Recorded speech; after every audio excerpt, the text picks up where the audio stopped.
ফুলি stop. লাল কলম আর নীল কালি দিয়ে কবিতার অক্ষরের বদলে লিখি 3টি ডট। লাল কলম আর নীল কালি দিয়ে ভাবি যদি শব্দগুলি ফুলের মতো শুকিয়ে যায় তো বাসি ফুল ভেবে ফেলে দেব।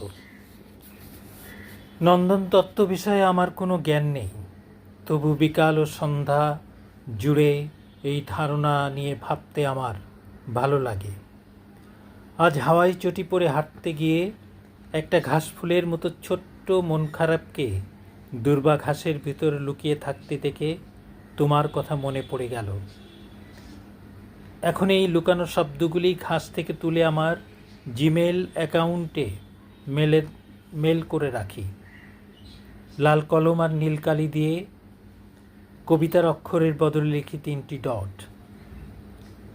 আমি একটা বাঁশের সাঁকো হয়ে থাকি কবিতার খাতায়, আর তার শিরোনাম দিই ছেলেবেলা।